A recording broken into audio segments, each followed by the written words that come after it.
Bonjour frères et sœurs, soyez bénis dans le nom de notre Seigneur Jésus-Christ de Nazareth. Je fais cette vidéo afin de nous encourager et de nous interpeller encore sur un aspect particulier que j'observe au sein des églises depuis déjà certaines années. Et je pense que le moment est venu de pouvoir mettre l'accent là-dessus afin de pouvoir nous aider pour l'avenir.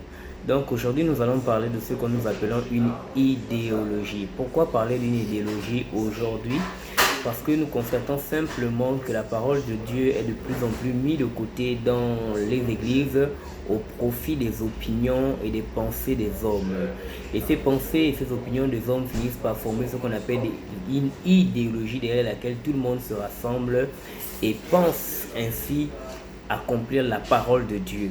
Donc il est nécessaire pour nous de pouvoir réexaminer les fondements sur lesquels nous nous asseyons, sur lesquels nous nous reposons, afin de voir si ces fondements émanent de la parole de Dieu ou elles émanent simplement des opinions des hommes. Vous savez, les Écritures ne refusent pas que nous puissions penser de par nous-mêmes d'une certaine manière, mais ce que les Écritures refusent, c'est que l'opinion des individus fasse office de doctrine, d'enseignement sur lequel repose la foi et le salut des enfants de Dieu.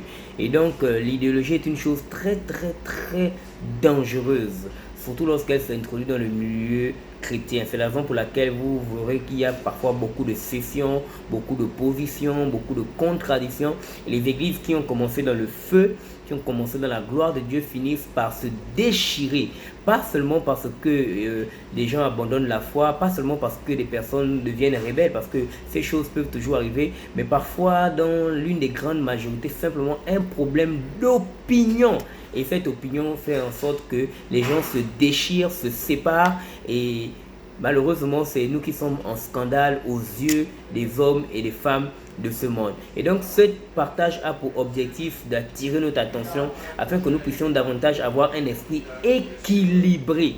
Pourquoi? Parce que lorsque nous sommes déséquilibrés, malheureusement, nous faisons énormément de mal. Pour ne pas dire, nous faisons énormément de mal. Et donc, qu'est-ce que c'est une idéologie? Nous pouvons comprendre que l'idéologie, nous pouvons définir l'idéologie comme un discours cohérent, c'est-à-dire un discours qui a un certain sens. C'est un discours collectif et qui est partagé par plusieurs personnes. C'est un discours systématique que l'on retrouve dans la bouche de certains individus qui partagent une même idéologie et qui repose sur des principes et s'organisent autour de ces principes d'une manière vraiment cohérente et le transforme en un système qui ne laisse pas place à quelque possibilité d'en sortir. C'est un discours rationnel qui se base sur la logique, sur la raison. C'est aussi un discours partisan car il refute toute autre possibilité et toute autre forme d'explication. Lorsqu'on parle du discours partisan, on doit donner raison à l'idéologie et non au réel. Et il va reposer sur quelques principes à l'exclusion d'autres principes. Et il va jusqu'à ériger ces principes en sorte de lois qui ne seront jamais démenties. C'est un discours dissimulatoire qui va évacuer tous les phénomènes qui contredisent l'idéologie principale et les principes qui sont dans ses fondements. Donc, nous voyons bien à la lumière de ces différentes définitions que l'idéologie est une chose très dangereuse lorsqu'elle s'introduit dans la maison de Dieu. Pour citer un exemple simple, voilà, on vient de fêter les fêtes, c'est le nouvel an. Et nous savons tous en tant qu'enfants de Dieu que nous ne devons pas nous conformer au monde. Mais ce n'est pas pour autant que nous allons faire, nous allons maintenant être des extraterrestres. Je ne sais pas si vous comprenez ce que je veux dire. Il y a certaines personnes qui, au nom de ce que le nom de ce que nous utilisons le calendrier gréco-romain et que nous sommes dans l'année 2021, ils estiment que non, en réalité, nous sommes dans l'année 581 selon le calendrier juif.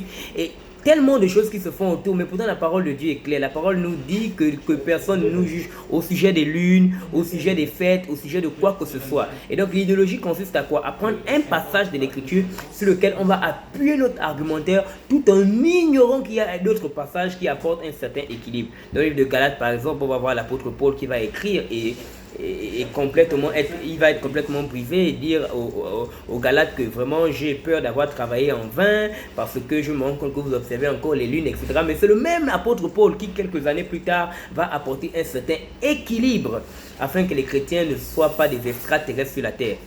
Qu'est-ce qu'on entend par extraterrestre? Simplement au travers de nos idéologies, nous élevons des barrières qui nous servent de sainteté, des barrières qui nous servent d'humilité, des barrières qui nous servent en réalité, qui nous servent simplement à faire de nous des hommes et des femmes qui ne sont plus conduits par l'Esprit de Dieu, mais qui sont simplement conduits par des principes et des idées et des opinions des hommes. Donc, voici un peu